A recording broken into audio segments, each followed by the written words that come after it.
Mstari wa 17 anasema, kaza uso wako juu ya binti za watu wako, watabirie kwa akili zao, wanaotabiri kwa akili zao wenyewe juu ya watu wangu. Mwambie shetani, wewe umezoea kunitesa kwenye ndoa. Wewe jirani umezoea kututesa. Siwajui, lakini leo nitajulikana. Nitakuja rohoni na mimi nitasema neno na malaika wataleta. Nitasema neno na moto utasafiri. Haijalishi mnayemtesa yuko hospitalini, haijalishi mnayemtesa yuko Dodoma, yuko Dar es Salaam, yuko Kenya. Ilizi zitaungua moto na atafunguliwa alipo na atakuwa salama. Sijui kama kuna watu watatu wana imani jamani.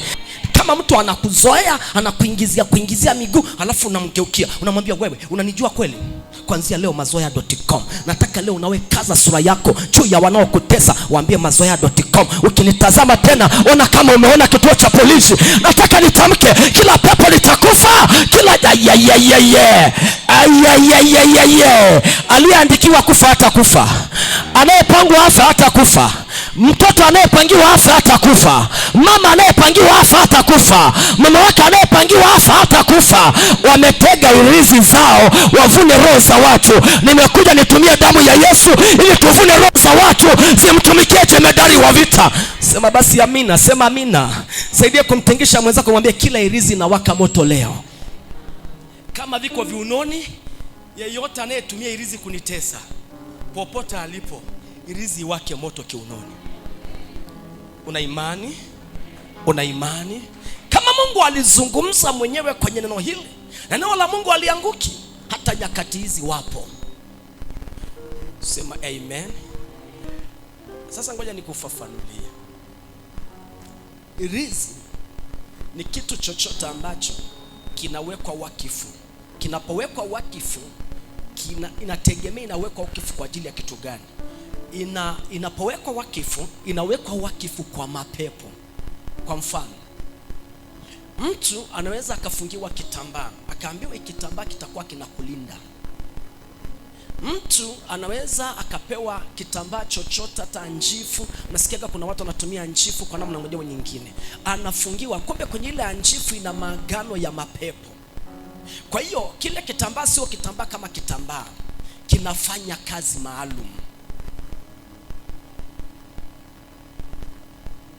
Wengine unakuta amechanjwa ulimi au amechanjwa sehemu za mwili, akaingizwa irizi. Sasa leo ninadili na mtu anayetumia irizi kweli. Mtu moja kwenye familia, kwa mfano, mtu akiwa free mason, tu mfano hiyo. Mtu akiwa free mason moja kwenye boma la kwenu, hata kama ninyi hampo kwenye ile chama, lakini uwe na uhakika ni ile familia, ile eneo litaathirika kwa ajili ya mtu mmoja ambaye yuko kwenye madhabahu fulani. Utanielewa tu. Kwa nini? Yule mtu anapokuwa pale, ikitokiwa kafara aina yoyote, tayari yule mtu ni madhabahu. Kwa chochote kikitakiwa, watu mlio karibu na huyo mtu, mashetani watafanya kazi kumchukua mtu aina yoyote wanayemtaka.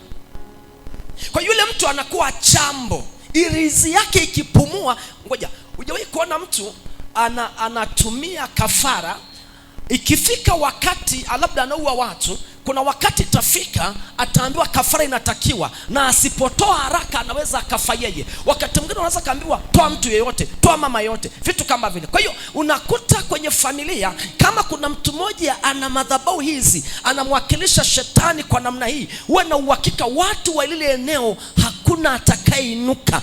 And the lie, labda apatikane mtu anayemjua Mungu, naye asimamishe madhabahu yake, amwambie Bwana, maadamu niko hapa, Mungu nakukabidhi watu wa hili eneo, tawala kwenye hili eneo. Uwe na uhakika miungu miwili itakutana. Mungu ambaye ni Yesu atakaa kwenye hilo eneo, na Mungu ambaye anaitwa shetani atakaa kwenye hilo eneo. Sasa inategemea power uliye nayo. Kama Mungu wako ana nguvu, uwe na uhakika wachawi, miungu, mawakala watafunga virago, wataondoka. maana yuko shujaa mmoja anayemwakilisha Bwana wa majeshi. Nataka watu watatu ambao watamwakilisha Mungu kwenye familia walikotoka. Nataka watu watatu, haijalishi wanakuona kama kikaragoshi, haujasoma, una mwelekeo. Nataka tu mtu mmoja atakayesema Bwana alisema kisha nikatafuta moja miongoni mwao. Nataka leo nikutamkie uwe miongoni mwa wale ambao Bwana anawatafuta. Mtu mmoja apige kelele aseme Bwana anifanye kuwa miongoni mwa wale ambao Bwana anawataka. Wengine irizi inaweza ikawa pete fulani. Unapewa pete alafu unavaa. Ile pete sio pete.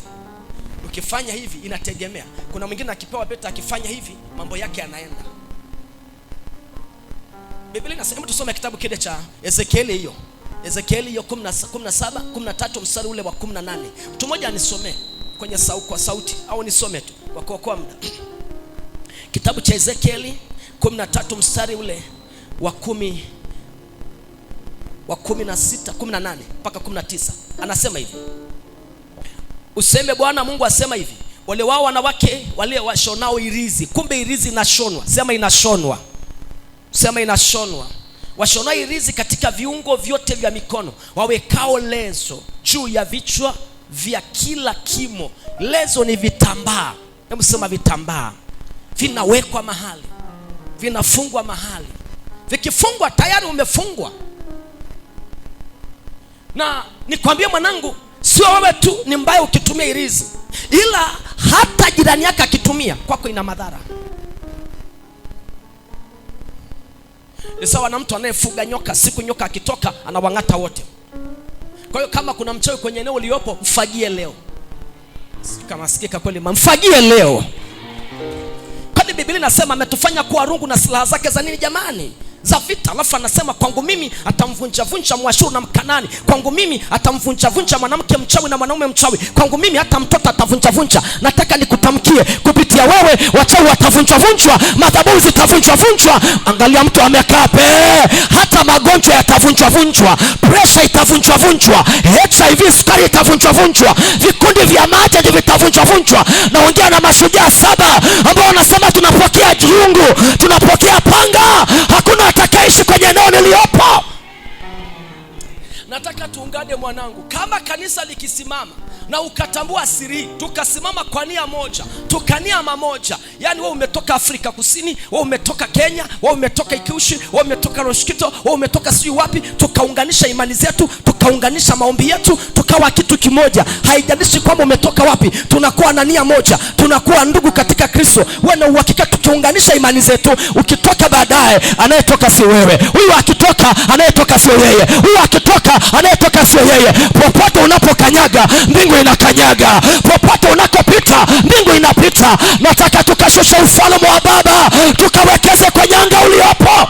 Mtu mmoja aseme leo tunawafeka. Yesu akasema mkatangaze ufalme wa Mungu umefanyeje? Umekaribia. Sasa ufalme wa Mungu, wanafunzi walimuuliza, ufalme wa Mungu uko wapi? Utakuja lini? Akasema ufalme wa Mungu haichunguzwi kwa sababu umo ndani yenu. Kwa hiyo Elisha akitembea ni mbingu inatembea, Gloria akitembea ni mbingu inatembea, Alfa akitembea ni mbingu inatembea, Raeli akitembea ni mbingu inatembea. Nataka watu watatu ambao leo watatembea, hawataonekana kama Mary, wataonekana kama mbingu. Kimwili tutamuona Mary, lakini rohoni hatutamuona Mary. Watu watakuona kama Mary, lakini wakikutazama baadaye hawatamuona Mary. Wataona shujaa, wataona roho ya uungu ndani ya mtu. Si kama kuna watu watatu wananielewa? Si kama kuna watu watatu wananielewa? Nataka tukatishe anga. Nataka ukipita kwenye hiyo familia, waliougua wakanyanyuke, wagonjwa wapone, kila aliyeteswa awe salama. Wangapi wananielewa jamani? Wangapi wananielewa jamani? Unanielewa vizuri? Anasema kuziwinda, mstari wa 19. Nanyi mmenajisi kati ya watu wangu kwa ajili ya makozi ya shairi na vipande vya mikate, ili kuziua roho za watu ambao haiwapasi kufa, na kuzihifadhi hai roho za watu ambaye haikuwapasa kuwa hai, kwa kuambia uongo watu wangu wasikiliza uongo. Umesikia neno? Anasema kwa njia hii mmewahifadhi watu ambao hawastahili kuishi. Halafu kwa namna hii kuna watu waliokufa ambao hawakutakiwa kufa. Mairobo shanda. Nasema hivi, kuna watu watakii kufa kama Mungu alisikumbe. Kuna watu wanakufa sio Mungu. Kuna watu wanazikwa sio Mungu. Hatima zao zinakatizwa. Na bado tunaenda kuimba jina la Bwana libarikiwe. Mungu anasema sipo. Kama amesema hapa, mnazihifadhi hai roho zenu. Halafu wale waliotakiwa kufa hawafi. Jamani, sio mimi nimeandika, ni Bible inasema. Ni Biblia inasema. Hebu kila mtu afungue Biblia yake. Mungu anasema kwa njia hii mnazilinda roho zilizotakiwa ziondoke. Halafu zile ambazo nataka Mungu waishi, hawaishi.